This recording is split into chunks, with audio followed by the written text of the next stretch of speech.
Yeah, a little splatter. If anybody can do it, you can do it though. What is up, you guys? Good to see you here on the Mr. Dig channel. Got a truck backing up behind us now. If you remember a video we did a while back with Bio Joe at the food waste biofuel plant, we're starting to take in some food waste from him now and mix it in with our compost. So just wanted to show you guys, check it out. Let's see what it looks like. Let's help you back up a little bit here.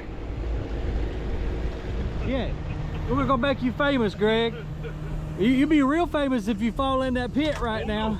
I'm holding on tight always. You know this routine right here. You've done this before. Oh yeah, man, I do this all day, every day. That's it, all day, every day.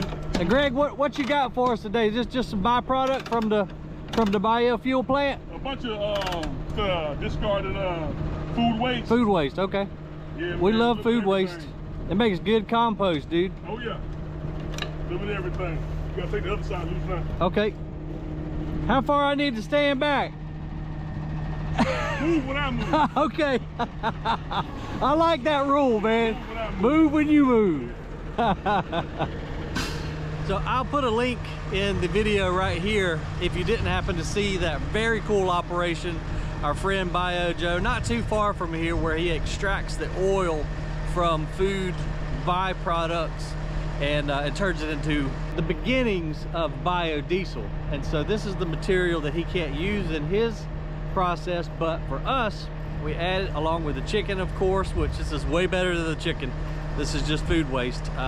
We add this in with our composting process, and it's just another source of really good nitrogen, a lot of good minerals that help our compost be the best that it can be.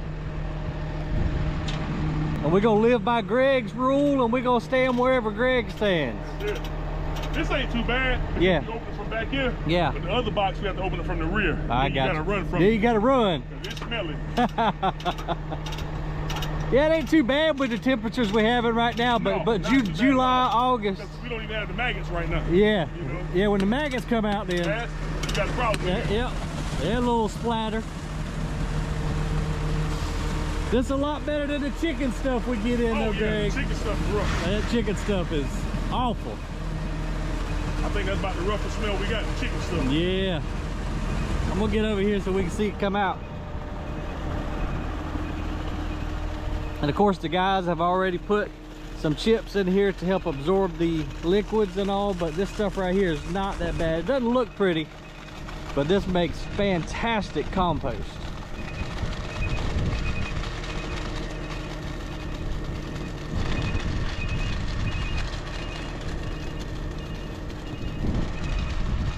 And no, before y'all put it in the comments, I'm not going swimming in it. I don't care how much you pay me. We'll just let that run for a little bit and make sure it empties out. Yeah. That's about it. Yeah, I can handle this. That's just like vegetable soup, man. Yeah, and the guys do a great job of making sure, you know, get it out here and all that good stuff. So. Yeah, have some chips in there to absorb it. Yeah, they do a real good job. If it wasn't for all that loose stuff in there, oh yeah, it'll run like crazy. It'll run like a river. We can't have that. Yeah, the guys do a real good job around here, man. And then so what they'll do is they'll bring the loader around and they'll incorporate this with more wood chips.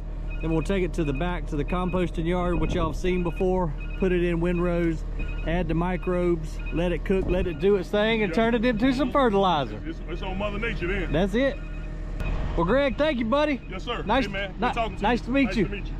You take care. Yes, sir. Have a good one. Tell Bio Joe we said hey. I sure will. Have a good one now. Later, dude. So I just pulled into the landfill myself and saw that truck and figured y'all would probably find that kind of interesting. We're gonna go around the site right now and just check on everybody. We had a lot of rain come in this morning. I don't know how many inches, but it was just like, it woke me up this morning. We had thunderstorms, just crazy weird weather we've had lately. So let's go around to the landfill, let's go around to the dig site, let's check on the mulch production, let's go check on everybody. And next stop's right over here at the mulch yard. Our buddy Patrick with Turfmaster back in town. He's probably on the phone over here. What's up, Patrick? Good to see you again, sir. How you doing, man? You back in town, huh? Yeah, glad to see the sunshine. Man, what you talking about? It's been a dreary couple of days. Dude, it's a couple of weeks we've had just crap weather to try to make mulch, man. Yeah. Not good weather for mulch. Nope, I'm gonna have to, I was telling the guys in the video the other day, I gotta get you back down to my yard to spruce things up for me again. About time to probably dress it up. It is, and I'm making some new beds down there too, so we gotta do some new ones. That sounds good, man. But I just gotta find time to get my planting done and everything else. You know how that goes. Oh yeah, it's springtime. So y'all in Augusta now trying to get things ready for the Masters, or what we doing? We've been down here about 3 weeks. Yeah. And, we got about another month and a half to go. Nice. We got about 4,000 or 5,000 yards to get out. Oh man, we better get busy, dude. We got to pump it. So we better get busy. Y'all make it, we'll blow it. We gonna do it. Good to see you, dude. Good to see you, man. Yep, if y'all in the local area and you need some mulch blown, these guys right here are pros at it. They've done my yard. And Patrick's just really good people, knows his stuff, and they've got a good crew working with him. And so if y'all in the area, y'all saw the number, give him a call. But as we were saying, this weather has just not helped us one solid bit with our mulch production. And I mean, look at, I don't know when I put the video out the other day, but we had a nice big mountain of the cherry brown.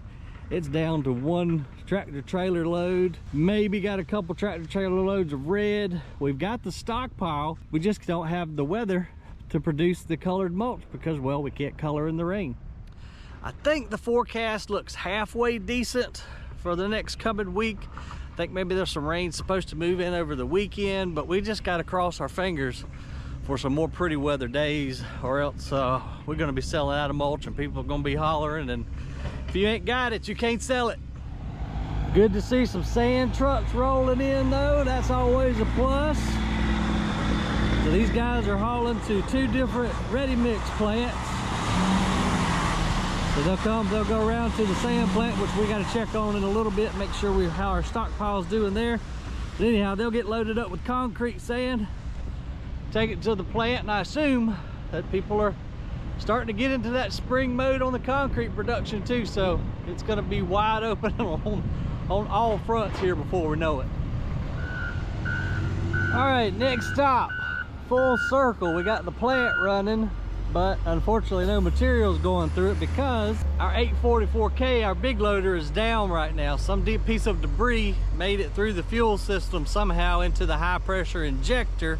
So our buddy Keith is having to use the 724 to keep up, and of course it's been busy today, so he's trying to load trucks as well as keep the plant fed. And with this small of a loader, well, it's just sometimes impossible, because when I pulled up he had 2 trucks pulling off, so just can't load trucks and feed the plant at the same time. So thank goodness we have a backup. The 724 is a much smaller loader, but at least we can get trucks loaded and we can feed the plant. Sand's looking really good. If you remember a few videos back, or maybe a couple weeks back, we had a good bit more clay content.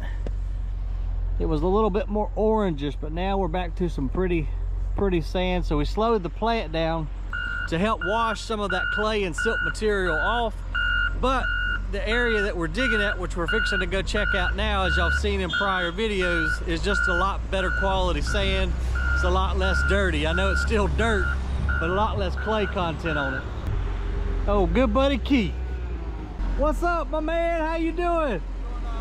You trying to keep up with this little loader, huh? Yeah. I know. If anybody can do it, you can do it though. All right, see you, boss.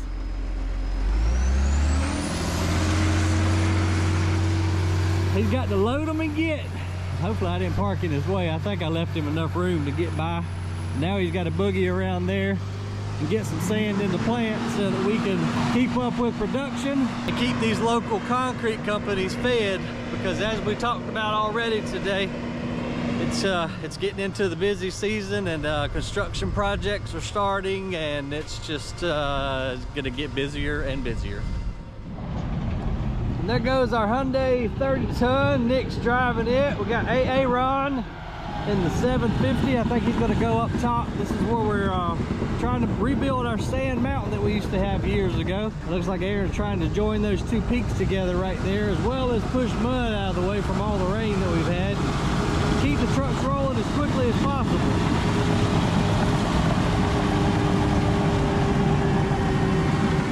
But it is pretty sloppy out here. We got to get dried out, because even with him taking and filling in these ruts, a couple of passes with that amount of dirt coming up the hill, They're just gonna rerun it back out. It looks like he's gonna have maybe having the Volvo dump on this pile and the Hyundai dump there to try to tie these two peaks together. But when you get weather conditions like this, it's just almost like constant, just trying to keep the roads as smooth as possible. Because y'all can imagine, you know, you've got 30 tons of material on top of an already heavy truck. I don't know what each one of these weighs, but they ain't light. It just ruts up the ground something awful. I mean, even my feet are just sinking down in this old wet sand, but some good looking material they're bringing out of the hole right now. We'll go check on the dig here in just a second. Shouldn't take maybe another day or half a day to tie those two peaks together, and then, as I said in the video the other day, we'll just keep building up and up just like layers of a cake. And then hopefully, if we're able to continue digging, then we'll start to spiral a road up like we used to have. I did an old video, I'll put it maybe I'll put it on the screen right now, of when we used to ride our four-wheelers and stuff and go up the side of this big old mountain. But it was a lot of sand.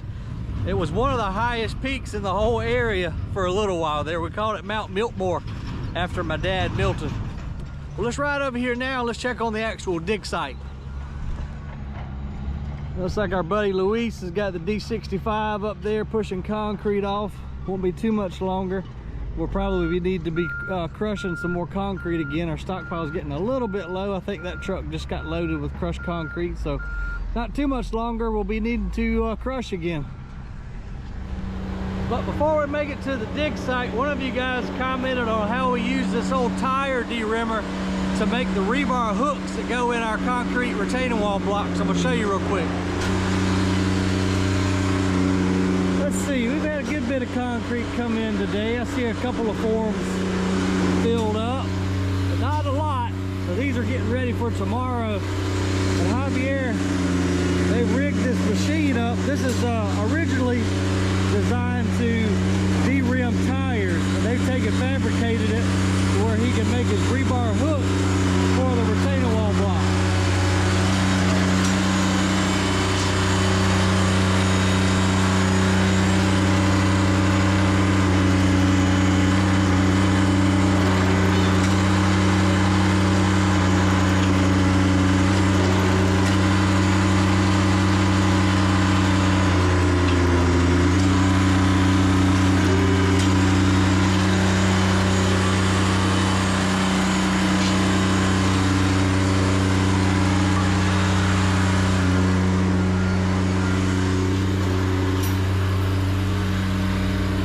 If there's nothing else I could say about my help around here, is that they are resourceful and ingenious.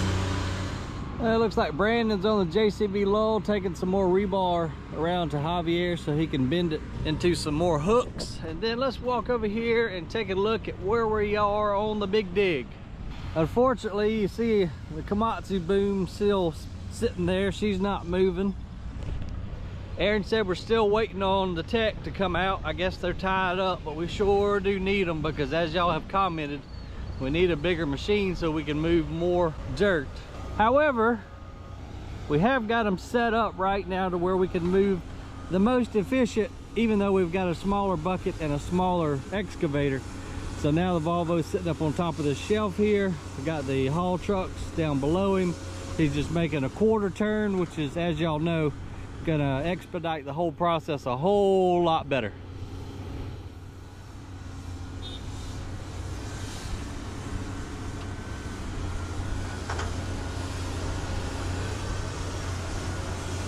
So what we're gonna have to start doing is shelving this whole excavation process right now.